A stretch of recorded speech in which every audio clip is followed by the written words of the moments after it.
नमस्कार। हमारे खास पॉलिटिकल प्रोग्राम पेनल्टी कॉर्नर में आपका स्वागत है। मैंने कई बार इस कार्यक्रम में कहा था कि जैसे ही कर्नाटक के चुनाव निपटेंगे वैसे ही भाजपा और कांग्रेस दोनों आला कमान का रुख राजस्थान की तरफ होगा। तो रुख राजस्थान की तरफ हो गया और कांग्रेस के लिए मैंने स्पष्ट कहा था कि बीजेपी हारेगी, कांग्रेस जीतेगी तो राजस्थान में आला कमान असर्टिव होगा, अपनी बात मनवाने की कोशिश करेगा और कोशिश करेगा एक बार और अशोक गहलोत और सचिन पायलट के बीच कोई समझौता होने की गुंजाइश हो तो उसमें रास्ता ढूंढ निकाला जाए। अब 26 मई की तारीख आ गई है। 26 मई को शाम को कांग्रेस के राष्ट्रीय अध्यक्ष खड़गे ने अशोक गहलोत और सचिन पायलट दोनों को बुलाया है। एक बैठक होगी जिसमें मुख्यमंत्री भी होंगे और पूर्व उप मुख्यमंत्री भी होंगे। प्रदेश कांग्रेस अध्यक्ष डोटासरा भी होंगे, प्रदेश प्रभारी रंधावा भी होंगे और शायद तीनों सह प्रभारी भी मौजूद रहेंगे। अमृता धवन, काजी निजामुद्दीन, तीनों सह प्रभारी वहाँ मौजूद होंगे। इस बैठक को लेकर दोनों और उत्साह भी है, क्यूरियोसिटी भी है, संभावना भी दिख रही है, आशंका भी दिख रही है। पायलट खेमा तो मानकर चल रहा है कि इस बैठक में उनकी बात सुनी जाएगी और आला कमान उनकी बात मनवाने के लिए अशोक गहलोत पर दबाव डालेगा। गहलोत के साथ जो लोग हैं उनका मानना है कि मुख्यमंत्री अशोक गहलोत की मर्जी के विपरीत आला कमान राजस्थान में कोई कदम उठाए, इसकी कोई आशंका बिल्कुल नहीं है, कोई संभावना नहीं है, कोई आशंका नहीं है। इसलिए जो इम्पोर्टेंट बात यह है, इस मीटिंग में गहलोत और पायलट के बीच जो विभाजन है उसको पाटने के लिए क्या कोई पुल बनता है, क्या दोनों किनारे एक साथ आते हैं और किसी संवाद के पुल के जरिए दोनों में कोई बातचीत होती है, चुनाव साथ साथ लड़ने, कांग्रेस एकजुट होकर चुनाव लड़े, इसकी कोई संभावना नज़र आ सकती है क्या? राहुल गांधी विदेश जा रहे हैं अमेरिका 28-29 को। मैं समझता हूँ राहुल गांधी जाने से पहले इस विवाद को सुलझा के जाना चाहेंगे, तो राहुल गांधी भी हो सकता है इस सभा में, इस बैठक में मौजूद रहें। अब क्या क्या हो सकता है, इस पर कई तरह के कयास लगाए जा रहे हैं, लेकिन जो हमारे राजनीतिक सूत्रों ने हमें बताया है कि सचिन पायलट 2-3 बातें रखेंगे, ऐसे संकेत मिले हैं। एक तो वे चाहते हैं कि या तो उन्हें पीसीसी चीफ बनाया जाए या चुनाव अभियान समिति का संयोजक, ऐसा जिम्मेदार पद दिया जाए ताकि चुनाव में उनकी भागीदारी रेखांकित की जा सके, अंडरलाइन की जा सके और वे महत्वपूर्ण हो जाए चुनावी राजनीति में। राजस्थान के चुनावी समर में एक योद्धा, एक सैनिक की नहीं बल्कि एक सेनापति की भूमिका में वो आ सकें, ऐसा कोई रास्ता निकाला जाए, ये शायद बात उनकी तरफ से रखी जाएगी, ऐसा हमें संकेत मिले हैं। दूसरी बात टिकटों की संख्या पर भी, वो चाहेंगे कि उनके समर्थकों को 100 के आसपास टिकट मिले और ये संख्या 75 से 100 के बीच कुछ भी हो सकती है। तो वो राजस्थान भर में उनकी फॉलोइंग है, वो पीसी चीफ रहे हैं, डिप्टी चीफ मिनिस्टर रहे हैं, अभियान छेड़ रहे हैं, आंदोलन कर रहे हैं,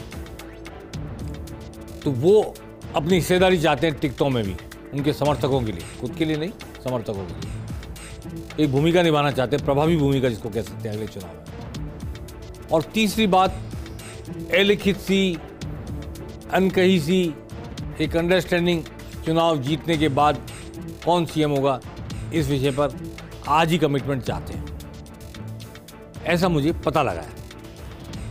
इन बातों के कोई सबूत नहीं होते, लिखित में कोई एविडेंस नहीं होती, लेकिन राजनीति में हियर से बहुत सी चीज़ें पता लगती हैं जिन पर भरोसा करना पड़ता है, क्योंकि जब आमने सामने बैठेंगे तो राजनीतिक लेन देन, राजनीतिक सौदेबाजी, राजनीतिक अहम को त्याग कर कैसे एक दूसरे के साथ गले में बाहें डालकर, हाथ मिलाकर, गले मिलकर चल सकें, इसका रास्ता निकालने की कोशिश की जाएगी। मुझे नहीं लगता कि मुख्यमंत्री अशोक गहलोत को ये बातें स्वीकार्य होंगी, मेरे को नहीं लगता। और मुख्यमंत्री अशोक गहलोत को जो बात स्वीकार्य नहीं है उसको आलाकमान मनवा ले, लागू कर दे, इसकी संभावना बहुत कम है। लेकिन फिर भी एक सीरियस एफर्ट हो रहा है दो किनारों को पाटने का, एक पुल के जरिए, संवाद के पुल के जरिए जोड़ने का, और आलाकमान की इच्छा है कि डिवाइडेड हाउस के साथ चुनाव में ना जाया जाए, सचिन पायलट को बना के रखा जाए। सचिन पायलट धरना दे चुके अपनी पार्टी की सरकार के खिलाफ। सचिन पायलट बागी विधायकों को लेकर मानेसर जा चुके। सचिन पायलट पदयात्रा कर चुके अजमेर से जयपुर तक की, और सचिन पायलट ने कहा है कि 31 मई तक उनकी बातें नहीं मानी गई तो वो 1 जून से आंदोलन करेंगे। और 11 अप्रैल को उन्होंने धरना दिया, 11 मई को उन्होंने पदयात्रा शुरू की, 11 जून उनके पिता स्वर्गीय राजेश पायलट की पुण्यतिथि है। दौसा में बड़ी सभा तो करेंगे ही, लेकिन क्या 11 अप्रैल 11 मई की सीरीज में ही 11 जून होगी, इसका फैसला भी इस बैठक के बाद हो जाएगा। तो हम अभी कह नहीं सकते ऊंट किसके करवट बैठेगा, परंतु राजनीति में जोड़ बाकी गुणा बात को समझने वाले लोग समझते हैं कि इस वक्त मुख्यमंत्री अशोक गहलोत ने जितना एफर्ट डाला हुआ है, जितनी योजनाएं लागू की हुई हैं, जितना वो घूम रहे हैं, जिस तरह वो सभाएं कर रहे हैं, जिस तरह वो जनता के हित और लाभ की बातों को, जनता के महंगाई विरोधी कैंपों को जा कर एक एक आदमी को समझा रहे हैं, अपने आप को कनेक्ट कर रहे हैं लोगों से। इसके बाद धरना देने वाले, पदयात्रा करने वाले, बगावत करने वाले अपने पूर्व प्रदेशाध्यक्ष और पूर्व उप मुख्यमंत्री की कितनी बातें उन्हें स्वीकार्य होंगी, ये आने वाला वक्त बताएगा। और अगर स्वीकार्य नहीं होंगी तो इस बैठक से कोई नतीजा निकलने वाला नहीं है। लेकिन कोशिश करना फर्ज है आलाकमान का, और कोशिश करके ही जो एकता का प्रदर्शन कर्नाटक में किया गया कांग्रेस की ओर से, उसका सीधा फायदा मिला कांग्रेस को। सत्ता में आई बीजेपी को हरा करके और ज़बरदस्त जीत हासिल की कांग्रेस ने। कांग्रेस उसकी नसीहत देना चाहती है इन दोनों को और बताना चाहती है कि कांग्रेस आप दोनों से बड़ी है, इसे स्वीकार करें और कांग्रेस वापस जीत कर सत्ता में आ सके, इसके प्रयास करने के लिए कोई भी सेक्रीफाइस करना पड़े, कोई भी बात माननी पड़े, मन छोटा ना करें, हृदय को विशाल करके, विराट करके बात को माने एक दूसरे की। अब कौन मानता है, कौन नहीं मानता है, ये आने वाला वक्त बताएगा। आज ये मानना दूर की कौड़ी होगा कि जो बातें सचिन पायलट चाहेंगे वो मान ली जाएंगी। और क्या अगला चुनाव सचिन पायलट विहीन कांग्रेस लड़ेगी, यह यक्ष प्रश्न राजनीति के गलियारों में है। राजनीति के गलियारों में यह है कि अगर इस बैठक में सफलता नहीं मिलती है तो फिर चाहे पार्टी एक्शन ले ना ले, सचिन पायलट स्वतः बाहर जाएंगे 11 जून को, और फिर चुनाव में जो कांग्रेस उतरेगी वो पायलट विहीन कांग्रेस होगी। और पायलट विहीन कांग्रेस को जो वोटों का नुकसान होगा वो गूजर वोटों का ज़्यादा नुकसान होगा और नौजवानों के वोटों का नुकसान होगा, उसको भी आलाकमान कैलकुलेट करना चाहेगा या कैलकुलेट कर चुका होगा। और इसलिए इस बैठक के नतीजे में उस कैलकुलेशन का भी योगदान होगा जो आलाकमान ने अब तक की है अपने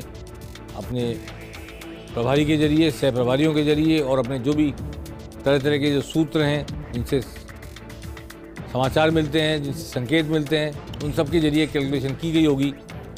तो पायलट के जाने से कितना नुकसान होगा, पायलट के नहीं जाने से कितना फ़ायदा होगा, या पायलट के नहीं जाने से भी नुकसान होगा, ये तमाम बातों के कैलकुलेशन के बाद एक एफर्ट हो रहा है। 26 मई पर सबकी निगाह है, पूरे प्रदेश की कांग्रेस की। हर कांग्रेस का कार्यकर्ता जानना चाहेगा कि 26 मई को रात को क्या निकल कर आता है इस बैठक